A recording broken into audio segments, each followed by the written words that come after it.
Hello everyone, I just finished a 5-day test of the Nikon Z8 to see how many photos I could get out of a charge. And I have a question for you. Does the Nikon Z8 eat batteries faster than Pac-Man? And should you consider buying a power battery pack to increase shooting time? Hello, my name is Chris Parker with ParkerPhotographic.com. And over the course of testing, I used a variety of camera settings in different shooting situations, from perched birds to birds in flight and some landscape photos. And the results were a little surprising, considering that Nikon says you'll get roughly 300 to 370 images per charge. Now, before we get into the results, you need to know something. And that is, my goal was to do everything I could to get the battery to drain on the day of testing. And that's because the testing goes against how I shoot daily. And I'll explain how I shoot when we get to the testing on day 5. So I used some power-hungry settings for the battery capacity test to help drain the battery faster. And this included setting the EVF, the electronic viewfinder, to 120 frames per second. I shot lossless RAW files at 20 frames per second, and I used this Nikon 200 to 500 zoom with an FTZ adapter. And what that's going to do with that combination is it's going to turn off the vibration reduction on the Z8. So what I did was I turned on the vibration reduction on this lens in sport mode. That way it would get its power from the Z8, and hopefully that would drain the battery faster. I also used all of the different focus mode options, and I wanted to see if that would make any difference. And initially, I didn't think it would make a difference.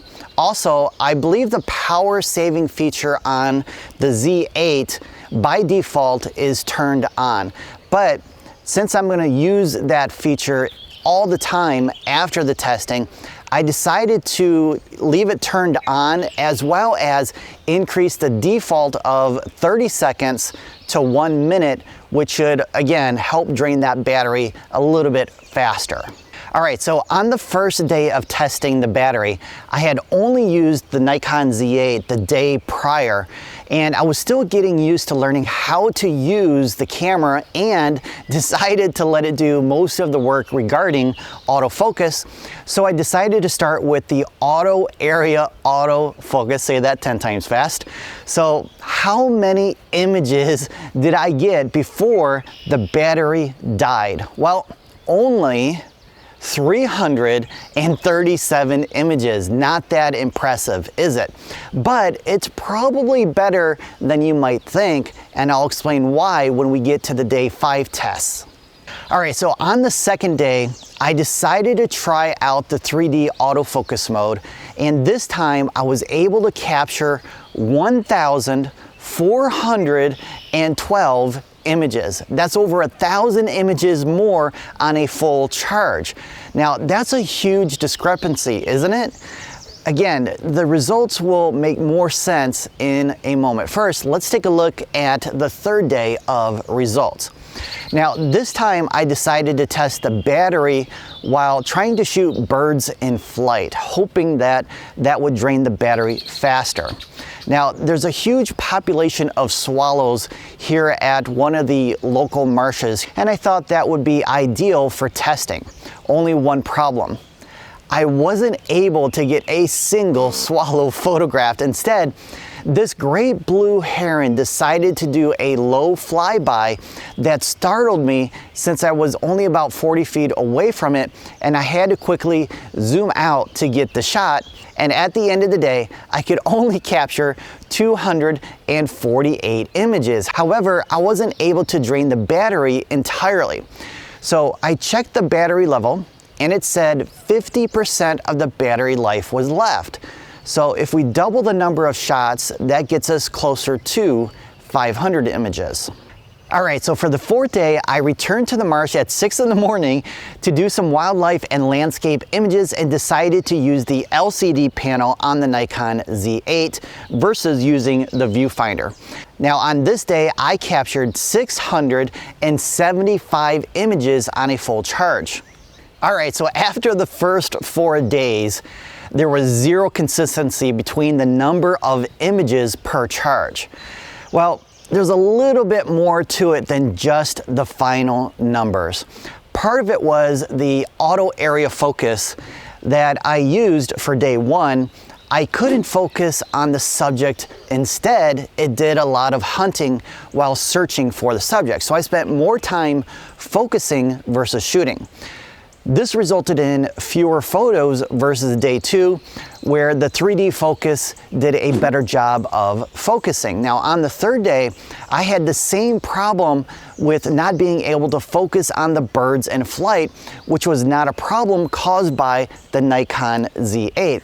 It was more of a user error since I couldn't keep up with the swallows. Now on the fourth day, I had less than half as many images as on day 2. However, this had nothing to do with the LCD panel.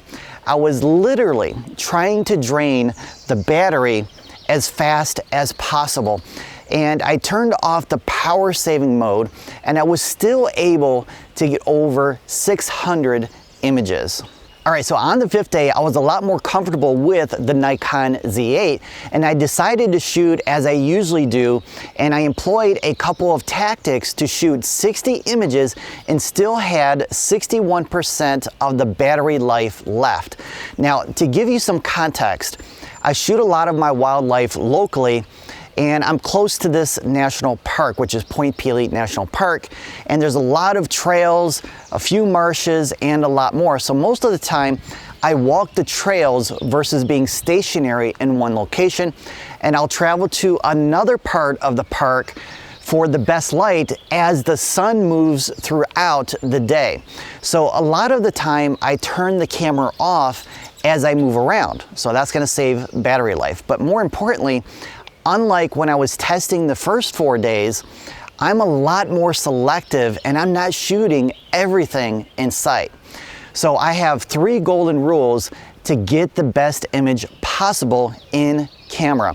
And the first is to avoid taking images with a busy background and or foreground. And this yellowthroat is an example of the busy background and foreground that I try to avoid. Now, I will also avoid subjects that are too high and like to shoot more at eye level unless the subject's far away. My third rule is to avoid bad light. So golden hour and up to around 2 hours after provides the best light for wildlife, in my opinion. It's not so much the direction of light, but the golden color of the light that I find more appealing. Or if it's a cloudy day, that creates a nice, soft, elegant light that allows me to shoot all day. And I rarely drain a battery on the same day by sticking to those rules. So I have no use for a power battery grip. Even if everything was perfect and I drained the battery, I always bring extra batteries. So I'm gonna save my money on a power grip. Now, for these tests, I used, like I mentioned, all the different autofocus options. So how well did each of them do, and which focusing mode do I recommend? Well, I thought I knew the answer before the test, but I was pleasantly surprised by which autofocus mode I now use for wildlife and portraits. To find out more about my recommended autofocus settings, watch this video tutorial next.